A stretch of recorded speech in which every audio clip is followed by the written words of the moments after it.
yang tak berapa, yang apa, kotor, yang jahat ni, pula dia ada tapisan, kena tapis dia. Masukkan, pastikan yang baik-baik je masuk, yang positif. Satu, itu namanya mindfulness. Dan selain daripada kita ada tapisan, kita juga kena bersangka baik setiap waktu. Okey, bersangka baik ini dia ibarat reciprocal, kan? Kalau kita sangka baik dengan orang, baik akan datang kat kita. Kalau kita sangka jahat dengan orang, yang buruk akan datang kat kita. Samalah. Okey, sangka baik, mindfulness. Nombor 2, meditation. Okey, kalau yang Islam, kita jangan tinggal solat, tuan-tuan. Jangan, sebab kena penting, kan? Solat ini adalah makanan kepada kita punya jiwa ataupun rohani. Badan kita kan ada minda, fizikal, rohani. Makanan kepada minda kita adalah membaca, menimba ilmu, untuk makanan untuk minda. Makanan untuk fizikal kita apa dia? Nasi, semua itulah, lauk pauk. Tetapi ramai yang lupa makanan untuk kita punya rohani, iaitu solat, tuan-tuan. Sebab tu kita kena makan 5 kali sehari untuk rohani kita. Sebab percayalah, kalau anda dekat dengan Allah, anda akan lebih rasa ketenangan dan lebih mudah anda untuk menjalani rawatan dan menjalani perjalanan sebagai seorang pesakit kanser. Macam tu. Okey. Kemudian, macam saya sebut, pastikan anda ada positive mindset, sentiasa berfikiran positif. Okey. Kalau Dr. Nordin punya formula, good or bad is good. Apa saja yang berlaku, baik ke buruk, tetap baik. Dan banyakkan pergi outdoor, ke nature. Sebab bila kita pergi outdoor, pergi hiking ke apa, dekat dengan pokok-pokok, dia akan buat kita rasa mood yang lebih baik sebenarnya. Ajaklah pasangan ke atau anak-anak ke, tak kisah, banyakkan pergi outdoor. Kalau boleh seminggu 2-3 kali lebih baik. Okay? Dan last kali, kalau anda cuba cari hobi atau passion yang membakar jiwa anda. Kalau sebenarnya Dr. Nordin dia suka melukis, tapi tak kisah kalau hobi anda memancing, berkebun. Kalau suka membaca buku, membaca. Tapi kena ada sesuatu yang buat kita rasa complete ataupun buat kita rasa suka. Carilah apa hobi anda. Right? Tapi asalkan jangan membawang lah. Orang suka membawang, kan? Okay? Now, ini dia. Ini penting juga. Ini point sebelum kita akan pergi ke diet adalah, ini adalah point yang environment tadi, yang 10%. Kalau kita tengok kat sini, ini adalah bahan-bahan yang dikategorikan sebagai karsinogen. Karsinogen tu bermaksud bahan-bahan yang boleh menyebabkan kanser yang ada dekat sekeliling kita. Dia ada dia punya skala dia. Dia ada 4 kategori. Kategori 1, 2, 3 dan 4. 2A, 2B, 3 dan 4. Kategori 1 ni adalah kategori bahan-bahan yang dah confirm ada sifat karsinogenik, boleh menyebabkan kanser. Dan itu nampak tobacco, rokok. Kemudian nampak kat situ wood dust. Wood dust tu adalah bila kita buat rumah tu, kan, apa nama tu, dust daripada papan tersebut. Berhati-hati, tuan-tuan.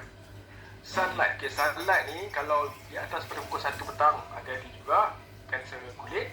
Kemudian makanan yang diproses, nugget, sausage, burger, pizza, semua tu proses ni karsinogenik, dah confirm dah.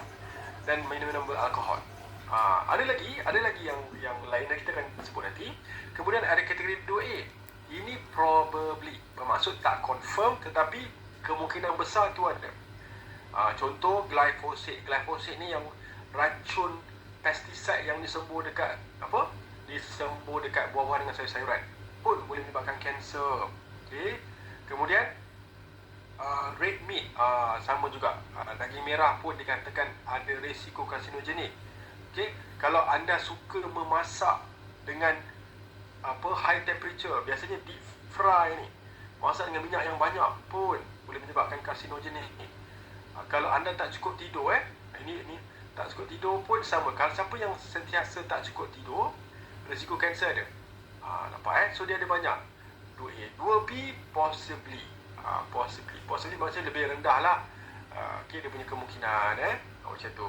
Tapi yang menarik adalah macam ni, nampak tak kat situ? Kategori 3. Non-classifiable as to carcinogen. Bermaksud apa?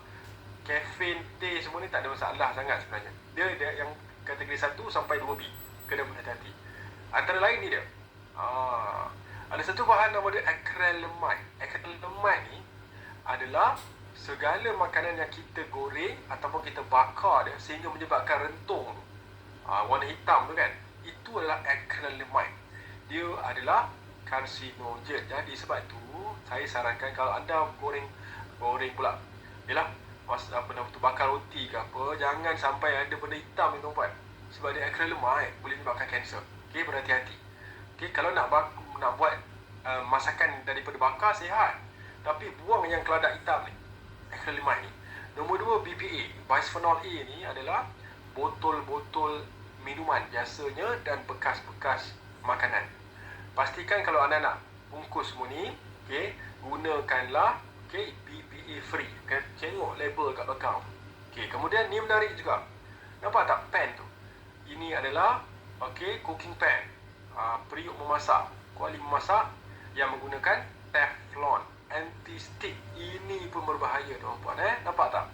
Tadi yang terbaru menunjukkan, bila satu scratch berlaku dekat Teflon ini, 9,000 toxic mikroplastik dilepaskan. Sebab tu saya pernah buat live sebenarnya. Teflon ni kalau nak pakai jangan lebih setahun tuan-tuan. Dia ada jaga hayat dia. Buang, pakai. Sebab saya faham dia murah. Kan? Lepas tu dia senang sebab dia tak melekat kan. Tapi dia boleh menyebabkan kanser. Kalau dah lebih setahun, buang. Pakai beli yang baru. Ataupun beli yang lebih selamat seperti daripada kita panggil tanah liat. Ni yang adalah pesticide yang disembuh. Ini gambar betul macam itulah mereka pakai macam itulah kesembuh buah-buah dengan sayur kita. Sebab dia racun, dia tutup muka semua. Jadi sebab itu kalau anda nak makan buah dengan sayur, tolong cuci dengan air yang direndam dengan baking soda atau sodium bicarbonate. Itu dia. Selama 15 minit. Sekarang kita baru cerita tentang diet pemakanan. Diet sangat penting puan. Diet tadi berapa persen? 50%. Jadi kita akan gunakan piramid makanan yang nutritionally